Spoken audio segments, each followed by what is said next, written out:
Buenas noches, hermanos. Buenas noches con todos. Que Dios los bendiga. Bienvenidos a este culto de media semana. Bien. Para aprovechar el tiempo, vamos a comenzar con la lectura de esta segunda parte del capítulo 8 de la primera carta de Pablo a los Corintios. Capítulo 8 vamos a leer en esta noche para continuar con este tema. Versículo, vamos a ver un rato.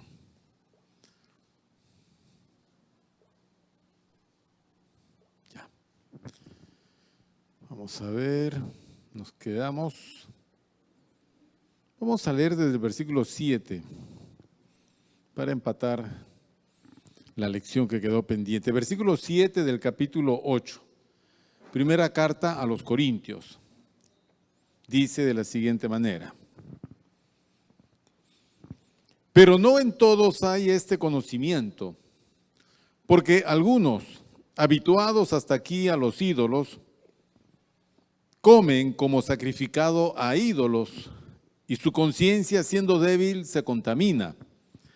Si bien la vianda no nos hace más aceptos ante Dios, pues ni porque comamos seremos más, ni porque no comamos seremos menos. Pero mirad que esta libertad vuestra no venga a ser tropezadero para los débiles. Porque si alguno te ve a ti, que tienes conocimiento, sentado a la mesa en un lugar de ídolos, la conciencia de aquel que es débil ¿no será estimulada a comer de lo sacrificado a los ídolos? Y por el conocimiento tuyo se perderá el hermano débil por quien Cristo murió. De esta manera, pues, pecando contra los hermanos e hiriendo su débil conciencia, contra Cristo pecáis. Por lo cual, si la comida le es a mi hermano ocasión de caer, no comeré carne jamás, para no poner tropiezo a mi hermano. Amén. Amado Padre, gracias te damos en esta noche. Amado Señor, bendice tu palabra y bendice a mis hermanos, a todos aquellos que están no solo presentes, sino los que están conectados con la transmisión de este mensaje. En el nombre de Jesús, háblanos, Señor, y enséñanos. Instrúyenos en esta hora, dándonos entendimiento, iluminando nuestra mente y nuestro corazón. Gracias por todo, dejando en tus manos, Señor, nuestra confianza. En ti esperamos, Señor. Gracias por todo, en el nombre de Jesús. Amén. Bien, habíamos estado hablando acerca de este tema, un nuevo tema que el apóstol Pablo inicia en el capítulo 8 de esta epístola y deja atrás la enseñanza acerca del matrimonio y todo lo que concierne a la relación de pareja, solteros, casados, viudos, divorciados. Y entra a este tema que es un tema, dijimos nosotros, de índole ético religioso. Es un tema de conciencia.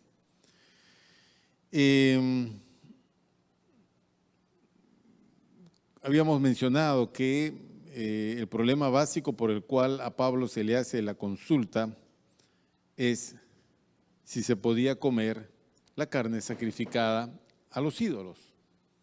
Y como explicamos la semana pasada, prácticamente no había carne en la ciudad de Corinto que previamente no haya sido sacrificada en un templo a algún ídolo.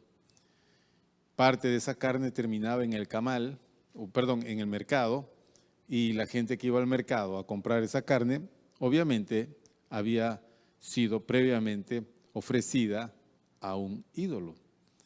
Entonces,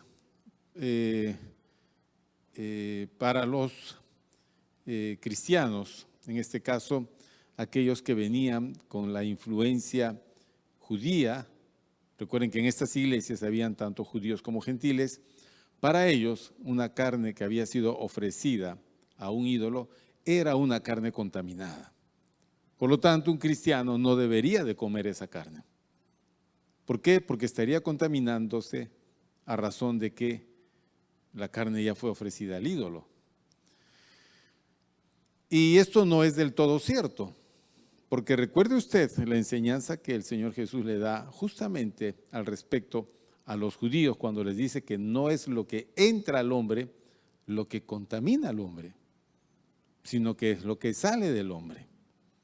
Si hablamos de contaminación, no es lo que entra, sino lo que sale. En segundo lugar, la explicación que se les ha dado a ellos es que un ídolo nada es. Es decir, ustedes van a ver pasear el anda del Señor de los Milagros. Bueno, nada es. Es solamente un objeto que armaron, un cuadro que pintaron, una imagen ahí representada. Son expresiones de la religiosidad católica bajo cierto contexto, hecha pues en cierto momento por cierto tipo de personas que ha desarrollado una devoción casi mundial. Pero finalmente, ¿qué cosa es eso? Nada. Nada. Porque una imagen jamás representa a Dios. Y en una imagen tú no puedes encontrar a la divinidad. La divinidad no se hace presente en la imagen. En vano es que uno tenga imágenes, objetos sagrados. No hay tal cosa. Pero en el mundo del paganismo no era así. En el mundo del paganismo los dioses eran representados en objetos, los cuales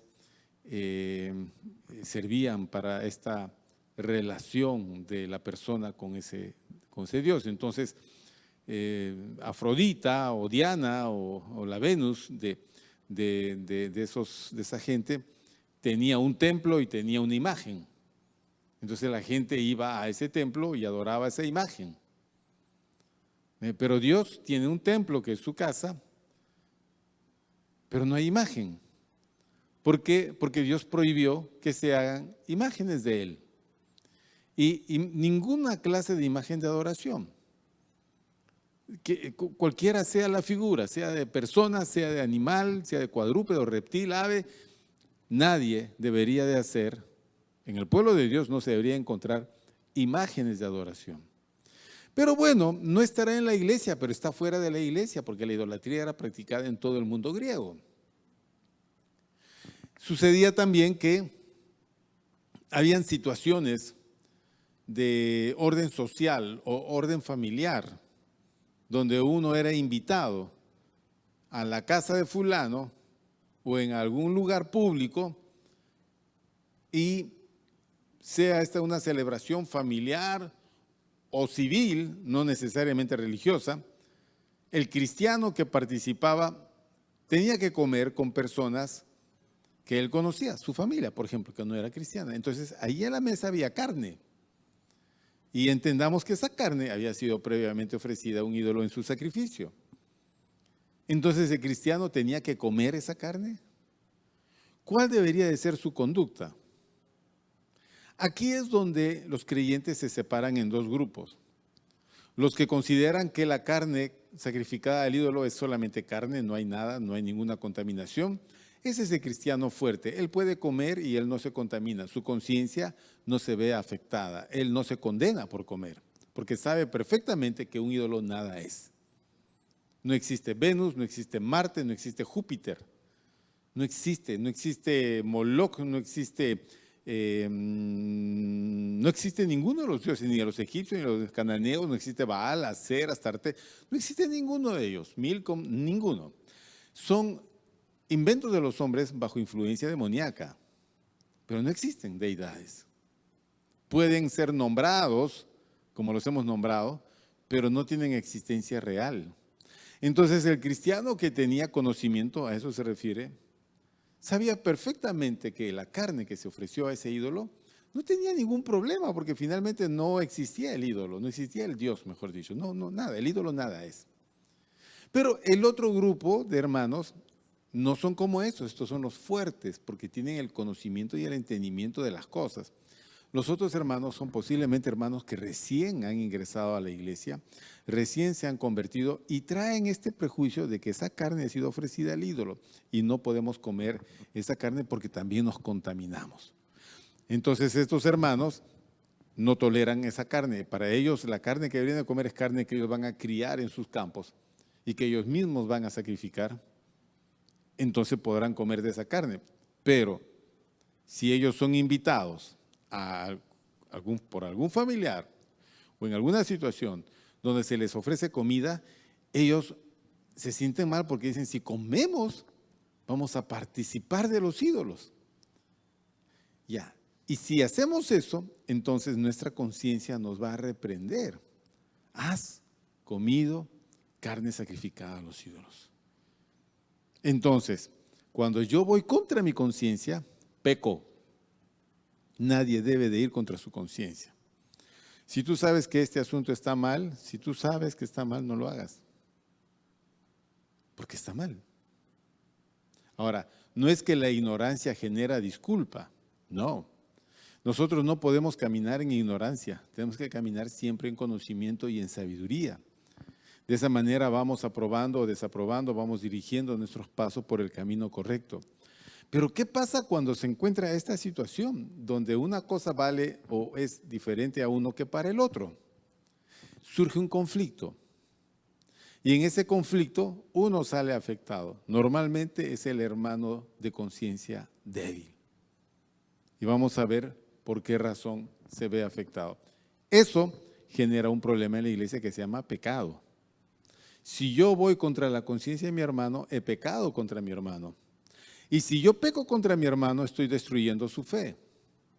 Y si yo hago eso, estoy pecando contra Cristo que se ofreció en la cruz por esa persona. Entonces yo no puedo ser quien para destruir la vida espiritual de mi hermano, generando en él condenación, confusión, etcétera, etcétera, etcétera. Miren, en la iglesia esto es normal, que mucha gente anda mirando lo que otros hacen.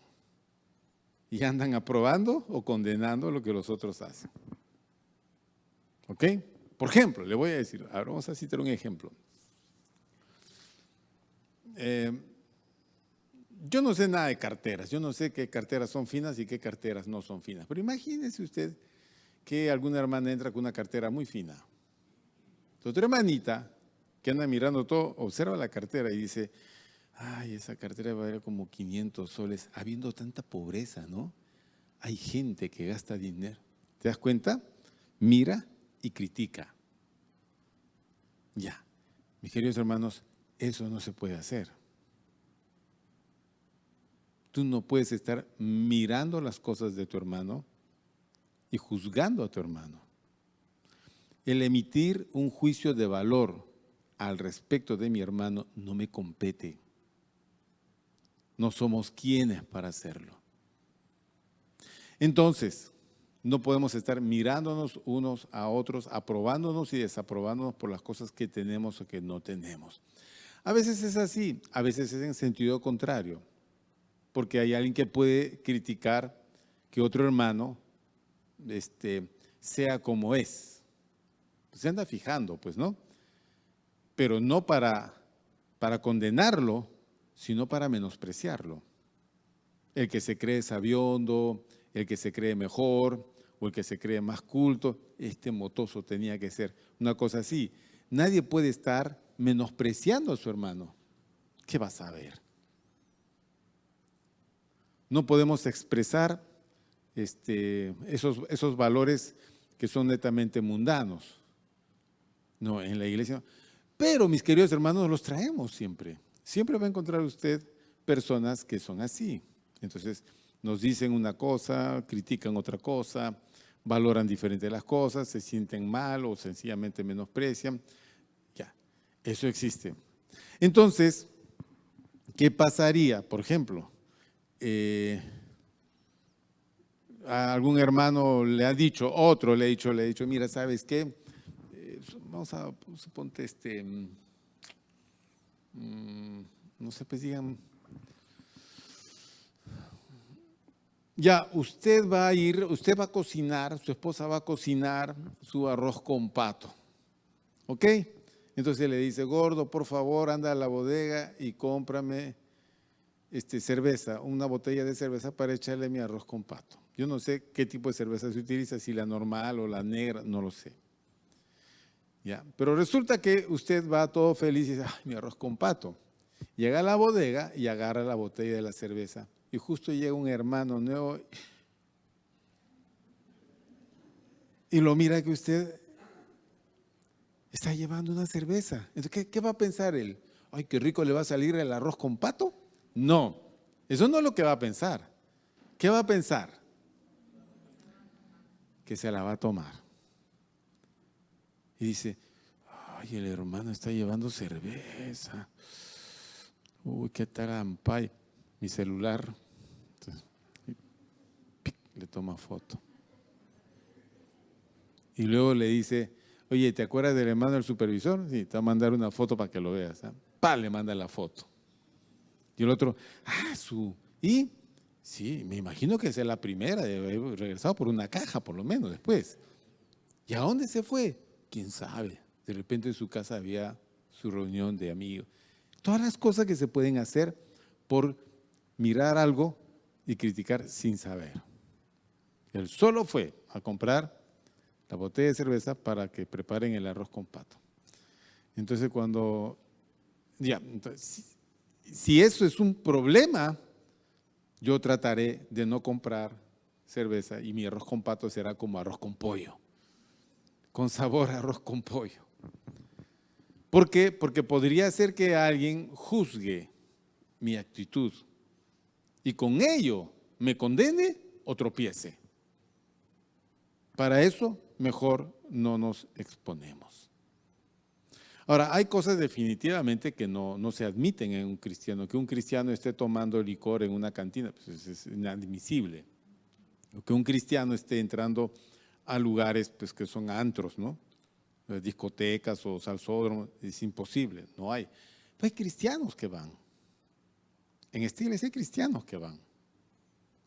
Y para su desdicha, yo lo sé y sé los nombres. Pero ya no es un problema mío porque no lo puedo confrontar. Porque para confrontarlo habría que generar una situación que yo no quiero hacerlo. Sencillamente, él será responsable de las cosas que está haciendo. ¿Ok? Ahora, si él me empieza a llevar gente a la discoteca, entonces sí tendría yo que decirle, ¿sabes qué? Si para ti no es un problema ir a una discoteca, para otra gente sí. No hagas tropezar a otras personas. Pero hay muchas situaciones que son así, que están en el ámbito, entre el ámbito gris, ¿no es cierto? No es ni oscuro ni es claro, es medio gris, donde para unos es de una forma, para otros es de otra forma. Hay que tener mucho cuidado, ¿ok? Mucho cuidado. Por ejemplo, en la Biblia no dice no beberás, solo dice no os embriaguéis. Entonces uno puede adoptar la determinación de yo no beberé jamás. Bueno, está bien, para ti no, está perfecto. Y otro hermano dice, en el trabajo los jefes y todos nos llamaron para felicitarnos por el año y brindaron con, no sé, pues con champaña, yo no sé con qué brindarán. Bien. Y, ay, hermano, tuve que aceptar el vaso. ¿Y? ¿Te lo tomaste? Sí, me lo tomé. Yo pregunto, ¿él se embriagó? ¿Ah? Es un problema. Ustedes ahorita están así, no saben qué responder. Porque para algunos definitivamente eso está pésimo, está mal, pastor. Eso además no estar en disciplina ya. Pero para otros es, interesante, ¿no? O sea que yo también podría. Una cosa así, no me negaré la próxima. Me había negado, pero ahora no me negaré. ¿Ya ves cómo es el tema de conciencia? Ya, ¿eso sabes cómo se resuelve? Eso se resuelve así. Es tu decisión. Nadie te debe de juzgar. ¿Ok? Pero si después de eso tú terminas abrazado con el jefe y el portero caminando por la calle, ese sí es un problema. Porque allí sí la Biblia dice, no os embriaguéis. No os embriaguéis. Entonces, es el cómo caminar en la zona gris, pues. Bien, uno, tengo que cuidar yo mi conciencia, y dos, tengo que cuidar la conciencia del hermano que pudiera observarme y verme y juzgarme. En Corinto sucedía eso. Los hermanos fuertes y los hermanos débiles de conciencia. Ok, vamos a ver entonces, versículo 7.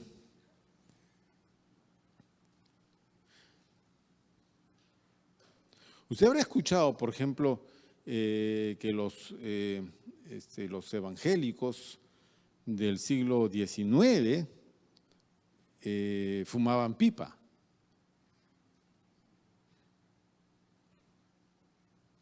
Uno de los más grandes predicadores de todos los tiempos, a quien se le denominó el príncipe de los predicadores, que fue Charles Spurgeon, se duda que haya habido un hombre que haya predicado como él, fumaba pipa. Entonces uno dice, ¿cómo puede fumar pipa y ser un hombre de Dios en la dimensión de Spurgeon? ¿Cómo?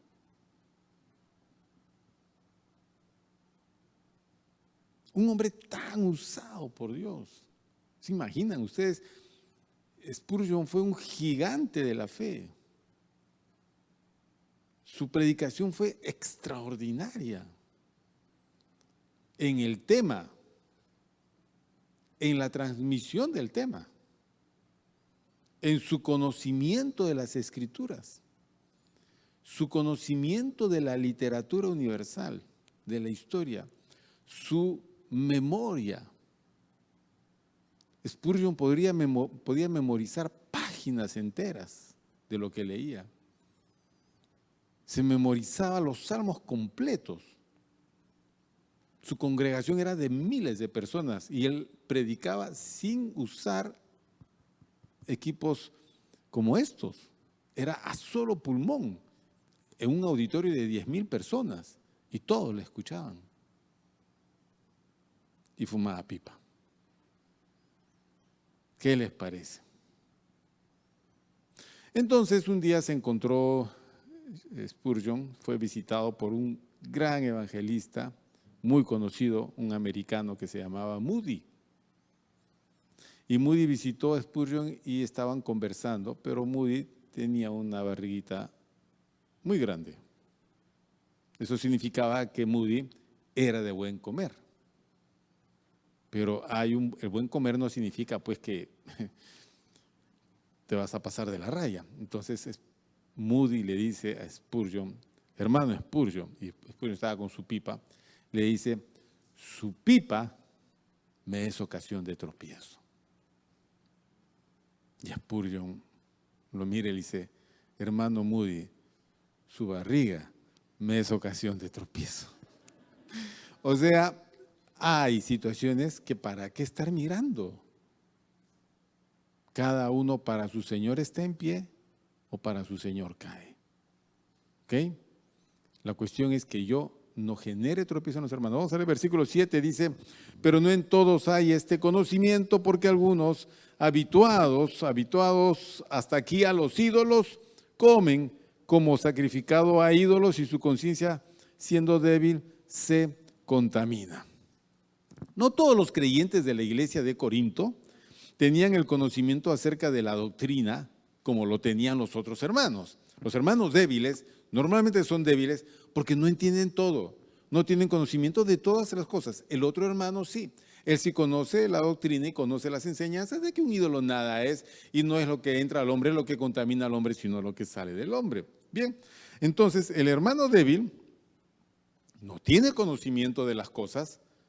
Entonces, como está habituado a los ídolos, si procede a comer, él su conciencia siendo débil, se va a sentir mal. Eso es lo que nos dice el versículo 7. ¿Okay? Normalmente son creyentes recién añadidos a la iglesia, son creyentes recién salidos del paganismo, entonces Habituados a los ídolos significa eso, recién salidos del paganismo, han dejado a sus ídolos, se les han hecho el ídolo, cuidado que la idolatría. Pablo mismo dice, huid de la idolatría, ten cuidado, nada por camino de ídolos, nada de ir a los templos. Y cuando llega y ve esta situación a su hermano comer carne, y él come carne, se condena después. Eso es lo que dice el versículo 7. Entonces, a causa de su débil, de su falta de conocimiento, su fe se ve afectada por una cuestión que no debería haber sucedido. Entonces, ¿qué hacer? A ver si estos hermanos, como nosotros también, estamos en medio de un mundo rodeado de mucho paganismo. Y algunos unos más que otros. ¿Ok? Yo en mi oficina trabajo con la música que yo quiero poner. Entonces, mi música es música cristiana. Pongo mi música cristiana y yo trabajo, estudio, hago mis cosas. Pero quizás otro hermano trabaja en un lugar donde es otra persona la que pone música y todo el día está con la cumbia. Y la cumbia, y suena, y suena. Entonces, el hermano cuando sale del trabajo tiene la cumbia rebotando en su cabeza. Y va, y donde va, él ya se conoce las canciones y hasta en algún momento se la pone a cantar. Se las conoce. ¿Por qué? Porque él está más expuesto a la influencia del mundo. Y eso pasa en diferentes tipos de trabajos. En ámbitos como, por ejemplo, el estudio, compañeros de estudio y personas con quienes uno tiene que hablar, entonces está expuesto al paganismo. Su familia es santo de tu abuelito. Ya sabes que en el santo del abuelito es un rompe y raja hasta las últimas consecuencias. Dice, pero mamá, no quiero ir. No, ¿cómo que no? Es tu abuelito y tienes que ir. Además, tus tíos, ¿qué van a decir? Bueno, pues entonces tú vas a ir al santo de tu abuelito. Ahí puede haber de todo. Contigo no es, pero estás ahí presente. ¿Qué puedes hacer? Entonces tú dirás, bueno, yo iré, cumpliré, estaré hasta las 10 y después le diré, abuelito, feliz cumpleaños, me tengo que retirar, abuelito, mañana trabajo. Chao tío, chao primo, chao tía, chao, y me voy. Estuve, pero no participé con ellos en las cosas de ellos. Pero es un poco difícil para muchos, porque hay muchos que van y qué evangelio ni qué nada. Se regresan ¿cómo se llama? A la costumbre y después se sienten mal porque tropezaron. Entonces, eso significa que el pasado de uno a veces influye en la persona. Influye en la persona y si no tienes un conocimiento suficiente, no te fortaleces en ese conocimiento, no te haces fuerte, eso te va a generar muchos problemas, ¿no? Otro dice, no, yo no puedo ir, yo no puedo ir. Hermano, le invito a un turroncito. No, eso es pastel sacrificado al ídolo. Hermano, un panetón. No, ese es pan sacrificado al ídolo. Hermano, pavito de Navidad. No, ese es sacrificado a los ídolos. No puedo nada. Entonces, ni un árbol de Navidad. No, ese es un árbol de ídolos. Entonces, hacemos esto. No se puede hacer porque todo eso es ídolos. Ídolos y Papá Noel es un demonio, se adora Uno no puede ver el mundo así. Hay cristianos que lo ven así. Y así lo enseñan. Entonces, si así lo enseñan, están vigilando, pobre tía, por si acaso voy a ir a tu casa, si encuentro un arbolito, te pongo en disciplina. Ese hermano tiene que enseñarle que nada de eso tiene significado. El significado que él quiere darle, no. Eso es nada. Entonces, dicen, pastor, ¿hago o no hago? Ese es un asunto que tú tienes que decir en tu conciencia. Pero recuerda esto, nadie debe juzgarte y segundo, si tú crees que no debes de hacerlo, no lo hagas. Y si crees que debes de ponerlo, ponlo. Si crees que no debes de comer, no comas. Pero si te condenas al comer, no comas. Pero si para ti es nada, no hay ningún problema. ¿Saben por qué? Porque la comida nada es. Por comer no eres menos o por no comer no eres más. Eso es lo que dice más adelante el apóstol Pablo. Entonces, versículo 8 dice, si bien la vianda no nos hace más aceptos ante Dios, pues ni porque comamos seremos más, ni porque no comamos seremos menos. Qué interesante. ¿Ah? El comer no te hace diferente delante de Dios. Bueno, es algo que te comas a tu prójimo, ¿no? Eso ya sería complicado. Pero, ¿hay alguna comida, pastor, que pueda destruir mi fe, afectar mi relación con Dios? No hay ninguna, hermano. Pero en la Biblia hay una relación de animales puros y animales impuros.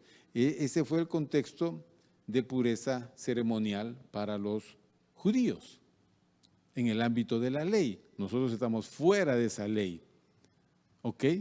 Pero ¿dónde dice que estamos fuera de esa ley y que podemos comer todos esos animales? Se lo dijo el Señor Jesús al apóstol Pedro en aquella visión cuando él estaba en la azotea de la casa donde estaba hospedado, esperando para comer. Entonces le sobrevino una visión y el Señor le mostró toda una serie de animales inmundos y dijo, Pedro, mata y come. Él dijo, no, Señor, jamás he comido nada inmundo. No, no llames inmundo lo que yo ya santifiqué. Los alimentos son santificados con la oración. Entonces yo puedo comer suri, un gusanito. Sí, puedes comer un gusanito. Si te gusta, te lo comes. Pero no es que ese es un animal inmundo. Para un judío es muy posible que lo sea. Pero en medio nuestro no hay judíos. No hay conciencias de judíos que tenemos que cuidar. Dice ahí que pescado sin escamas no se puede comer. ¿Cuál, por ejemplo? ¿Hay un pescado sin escamas? ¿Conoces un pescado sin escamas? ¿Cuál? El bonito no tiene escamas. El toyo no tiene escamas. Caballa. Ellos no podían comer animales sin escamas. Y en el caso nuestro, nosotros podemos comer todos porque por la oración los alimentos son santificados. ¿Ok? ¿Lo puedes comer crudo? Puedes comer crudo. ¿Puedes comer cocido? Lo puedes comer cocido. Lo que no puedes hacer es comerte el animal vivo. No. Por otro lado, los corintios entendían que la comida en sí misma no tiene ningún significado religioso y a Pablo se los había enseñado. No es problema la comida. Y enseña también el apóstol Pablo en su carta a los romanos que el reino de Dios no consiste en comida ni bebida. O sea, estas cosas no tienen ninguna conexión con el reino de los cielos.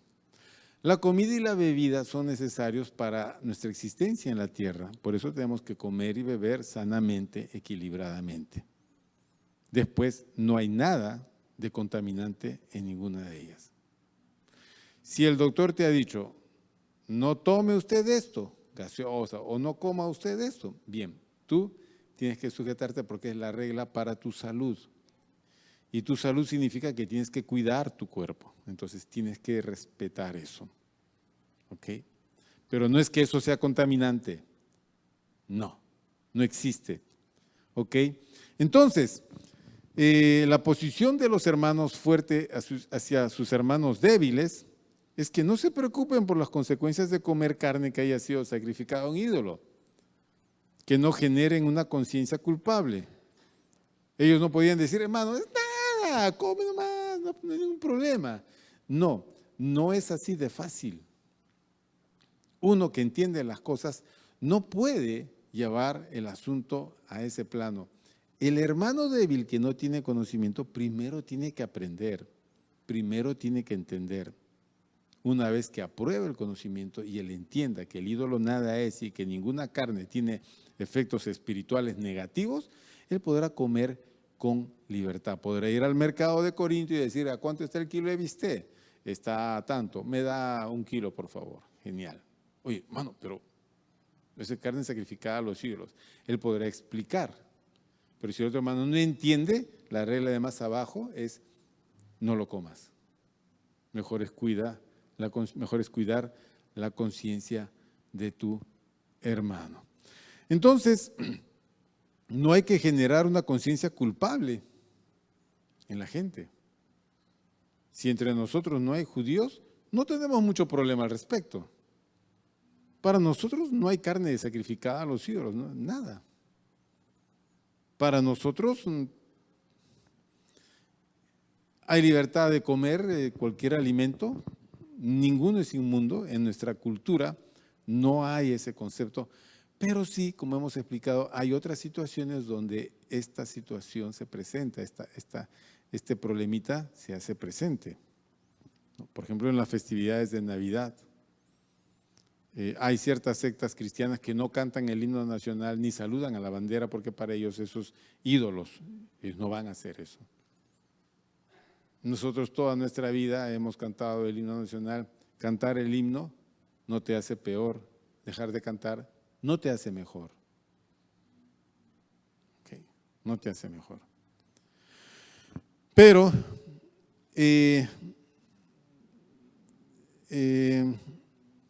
con respecto a la comida, no porque comamos, dice Pablo, seremos más, ni porque no comamos, seremos menos. La comida no tiene esa capacidad de influenciar nada en lo espiritual de la persona. Versículo 9 dice, pero mirad que esta libertad vuestra no venga a ser tropezadero para los débiles. Y ese es un asunto de mucho cuidado, porque esta situación estaba generando cierto riesgo en la iglesia, el riesgo de romper la unidad. Y Pablo exhorta que hay que estar alerta contra esta actitud, la forma como algunos hermanos están actuando. ¿Cuál? Versículo 9 dice, mirad que esta libertad vuestra, el problema de la libertad. Cuando hay personas que tropiezan por lo que tú vas a hacer, no actúes, a pesar de que tienes libertad para hacerlo, no actúes en base a tu libertad. Tienes que sujetar tu libertad a la conciencia del hermano. Si para tu hermano es una ocasión de tropiezo, tú tienes que sujetar tu libertad. No puedes decir, hermano, no pasa nada, hombre, ya, no pasa nada. No pasa nada, porque el otro hermano no entiende. Entonces Pablo dice que nuestra libertad no venga a ser tropezadero para los débiles. ¿Por qué? Versículo 10, porque si alguno te ve a ti, que tienes conocimiento sentado a la mesa en un lugar de ídolos, la conciencia de aquel que es débil no será estimulada a comer de lo sacrificado a los ídolos, y por el conocimiento tuyo se perderá el hermano débil por quien Cristo murió. Entonces, el tema aquí es la libertad o el derecho con la que los llamados fuertes espiritualmente actúan y que los lleva a desarrollar una actitud ciertamente arrogante. Cuando uno dice, mano, eso es arrogancia. Uno no puede tomar las cosas así tan a la ligera. Y a veces con cierta agresividad reclaman su derecho a su libertad cristiana. Pero hermano, o sea, ¿por qué me obligan? ¿O por qué me impiden? ¿Por qué me impiden, hermano? Yo aquí, hermano, no puede ser. ¿Pero por qué, hermano? ¿Por qué me impiden? ¿Por qué me restringen? Somos libres, pero nuestra libertad no puede en ningún momento ser motivo de tropiezo para otros hermanos. ¿Ok? A veces la vestimenta femenina puede ser motivo de tropiezo para algunos varones. Por eso se le pide a la mujer que vista con pudor y modestia, por causa de los varones, pues. La hermana puede decir, ¿para qué miran, pues? ¿Quién les obliga a mirar? Entonces, ¿qué tiene que hacer? Que miren para arriba. Pero, hermana, nadie puede ni exigir eso. Y ciertamente los hombres tienen ese problema. Bueno, entonces, por causa de ese problema, vestiremos con mayor recato y pudor y modestia. Eso es todo. Y para los hombres también se aplica la misma regla. ¿Ok? Tenemos que conducirnos de una forma tal, cuando Pablo dice, portaos varonilmente, no es que seamos machos, ¿no? Sed machos. Ese mandato no existe en la Biblia. ¿Y cómo es ser macho? Pues muestra tu resiedumbre, pues, ¿no?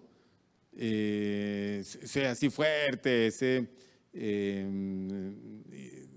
como tienen que ser los hombres, no lloran los hombres o tal cosa. No, en ninguna parte dice que eso se debe de hacer. Portados varonilmente significa que el hombre no debe de dejar su condición de varón. La condición de varón no es de macho, sino es de protector, es de cuidador. Para ello, Dios le ha dado todo el equipo necesario para que el hombre sea y pueda cumplir esa función. Entonces, compórtate como tal. En el mundo griego, ustedes saben que los varones confundían muchas cosas y alteraban muchas cosas que Dios había creado con cierta separación. De tal manera que era una mezcolanza de pasiones. Pablo dice, no, portaos varonilmente. Entonces, el tema de la libertad, uno tiene que usar su libertad siempre en relación con el prójimo. Siempre hay que cuidar de que nuestra libertad no sea motivo de tropiezo para los hermanos. Ahora, ¿qué pasa si el hermano por allá dice, voy a hacerle el quinceañero de mi hija, hermano, están invitados, hermanos? El grupo de jóvenes o adolescentes están invitados. Ese es el problema del hermano. Y uno puede decirle, ¿cómo vas a hacer un quinceañero, hermano? Ese es del mundo, ese paganismo. Todo es del mundo. A ver, en la Biblia no dice, llevarás a tu hijo al colegio. Pero todos llevan a sus hijos al colegio. Uno va a decir, pero el colegio, ¿quién lo tiene? El colegio es del mundo. La enseñanza que nos dan en el colegio es netamente mundana, en lo que es inocua, como las ciencias, matemáticas, historia, todo. Pero también en el colegio, ¿qué no aprenden los chicos? Y ahora con el programa educativo, donde muchos colectivos entre cristianos y humanistas de protección a la niñez, a la identidad sexual, no quieren. ¿Por qué? Porque el mundo está tratando de volcar en las cabezas de los niños cuestiones que no aprobamos. Es el mundo. La universidad es el mundo. No podemos salir del mundo. De ninguna manera. Entonces hay muchas cosas que pueden estar vinculadas a situaciones del mundo, pero yo no tengo que estar juzgando a los hermanos. Nadie. Si me dicen, pastor, quiero invitar al cumpleaños de mi hija, cumple 15 años, vamos a hacer una fiesta.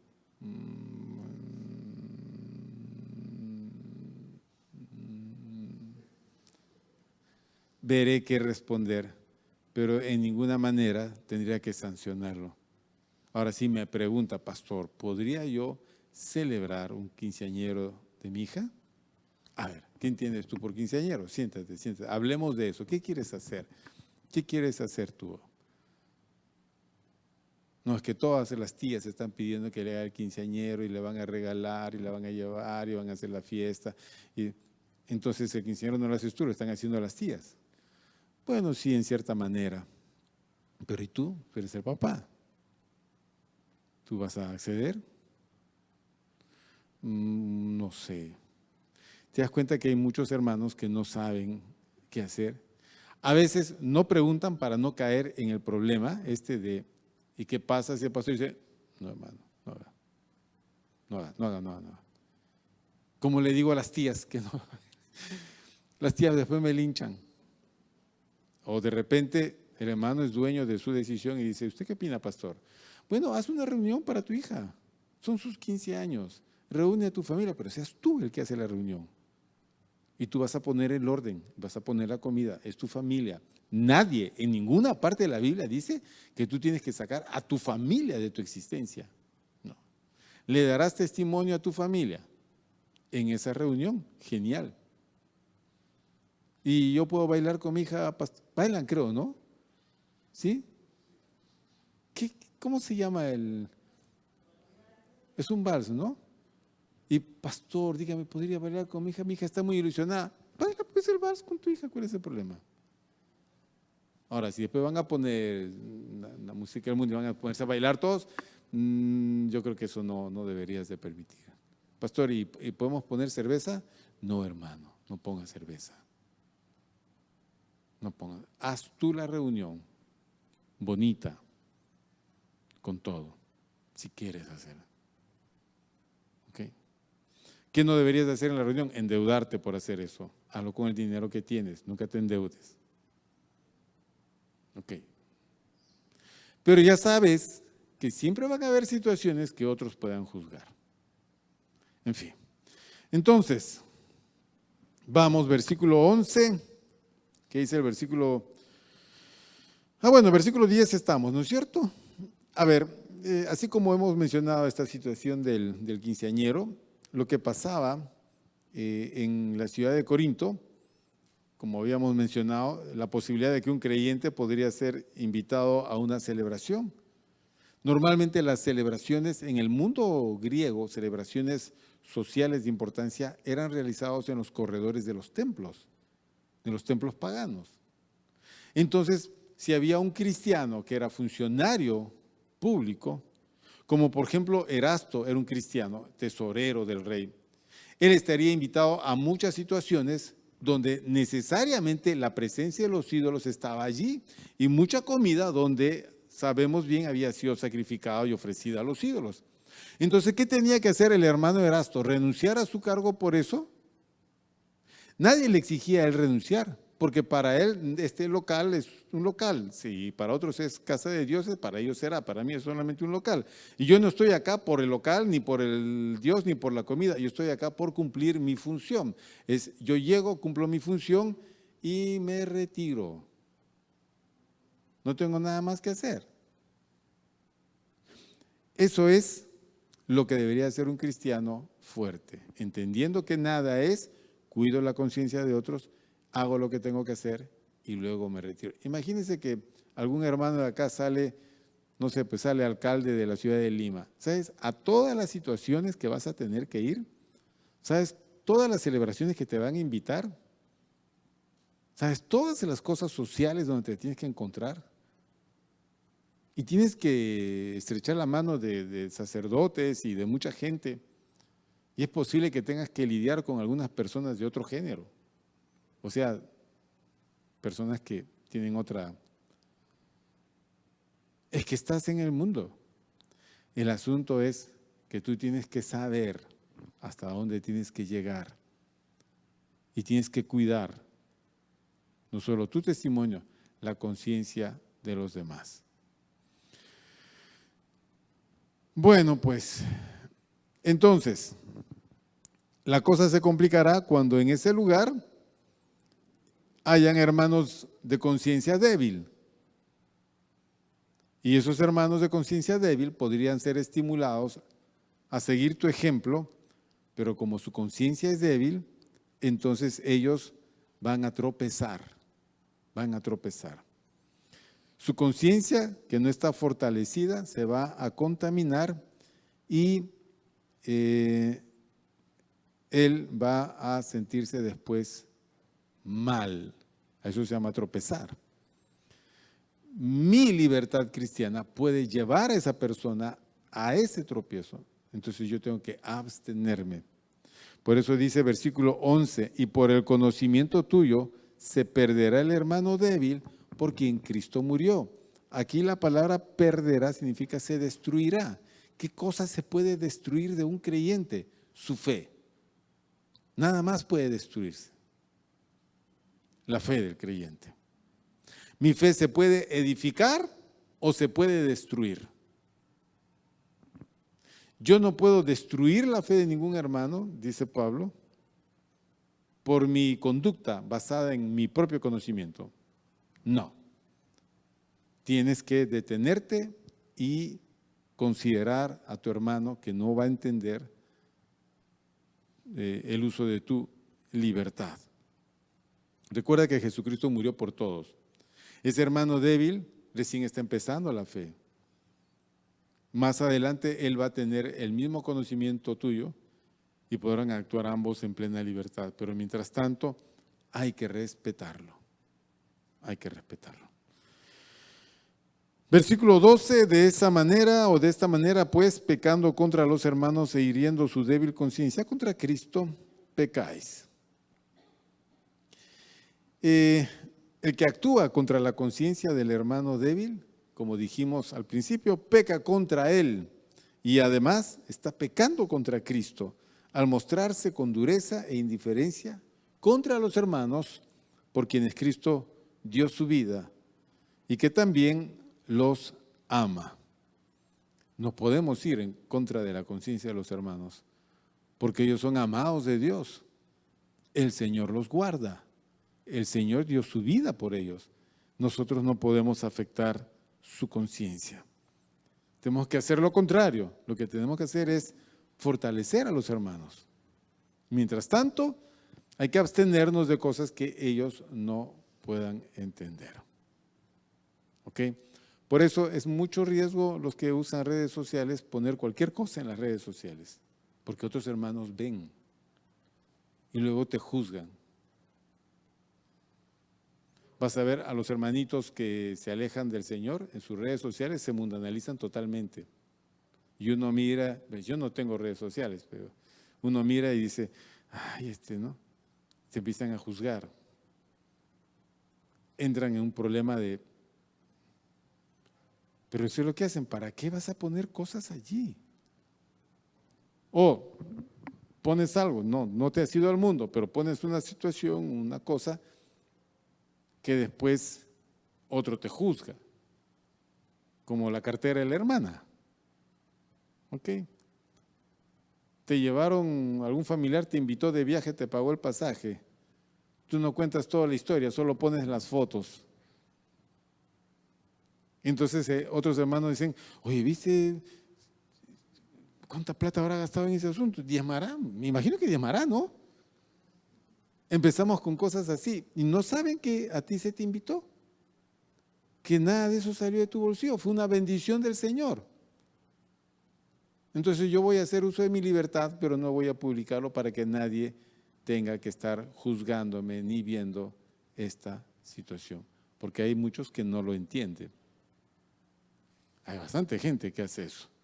Entonces, no podemos pecar contra los hermanos, porque vamos a herir su débil conciencia y de esa manera vamos a pecar contra Cristo. No seamos muy explícitos en las cosas. Versículo 13, por lo cual si la comida le es a mi hermano ocasión de caer, que es la conclusión que hace Pablo, no comeré carne jamás para no poner tropiezo a mi hermano. Pablo dice que la comida no debería ser motivo de tropiezo para nadie en la iglesia y por el bien del hermano débil, Pablo no volvería a comer carne jamás a fin de que aquel no tropiece. Pablo se volvería vegetariano con tal de que la gente no tropiece por comer carne. Pablo, es un asunto bien complicado. Por ejemplo, Pablo está con Pedro y come con hermanos gentiles. Pedro está tranquilo allí, porque sabe que no hay ningún problema de comer con gentiles. Pero después no está Pablo, está solamente Pedro, y llegan los hermanos de Judea, judíos cristianos. Y Pedro se siente juzgado por ellos si come con los gentiles, los hermanos gentiles. Entonces se aparta de los hermanos gentiles para comer. Y Pablo, cuando encuentra esto, reprende a Pedro y le dice, ¿por qué haces eso? ¿Por qué haces eso? Porque ahora, ¿qué van a decir los hermanos gentiles? Que tú te has separado. ¿Por qué? ¿Qué son ellos? ¿Sucios? ¿Son inmundos? ¿No merecen comer con cristianos gentiles?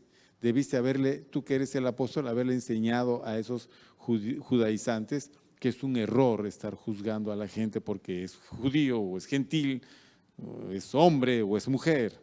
No. Entonces, si hay en el medio alguna persona que puede tropezar, tú tienes que abstenerte de usar tu libertad.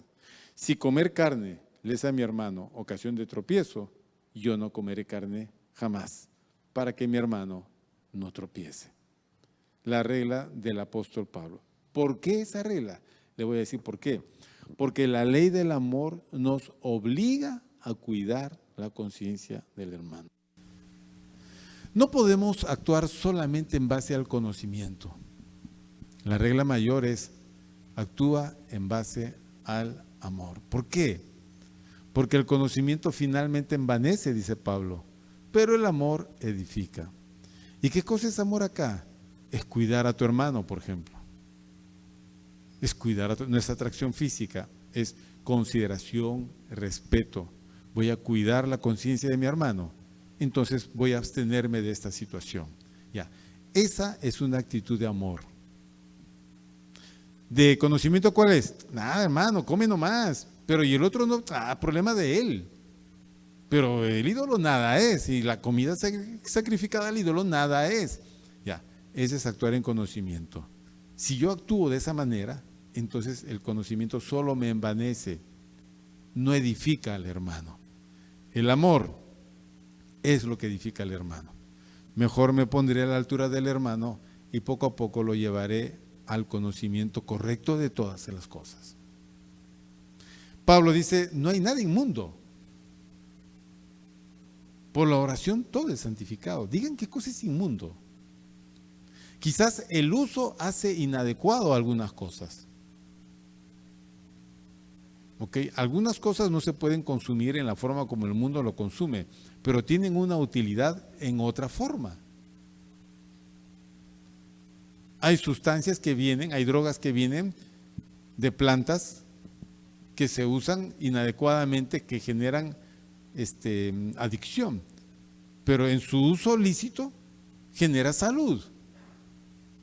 ¿Ok? El alcohol lo puedes usar para desinfectar o para matar tu hígado, lo que tú quieras. Es el mismo compuesto, el mismo alcohol puede ser tan benéfico como puede ser tan destructivo. No es inmundo, no es malo. Es el uso lo que lo hace así.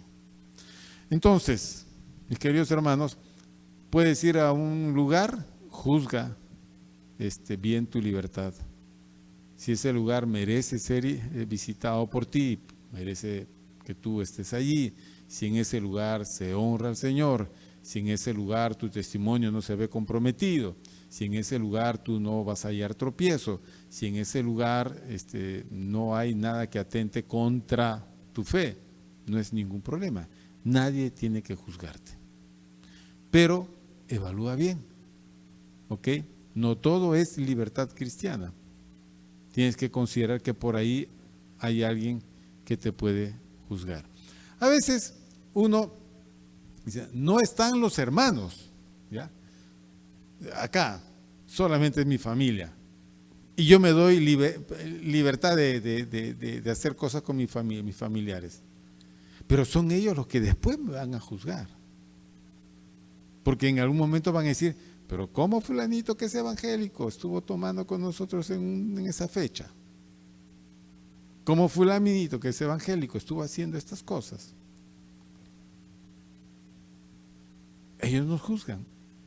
Y aunque no son cristianos, ellos encuentran un tropiezo en nuestra fe. Porque finalmente hasta el mundo sabe que algunas cosas no se deben de hacer. Y terrible es que el evangélico sí los hace. Entonces nos juzgan y nos condenan.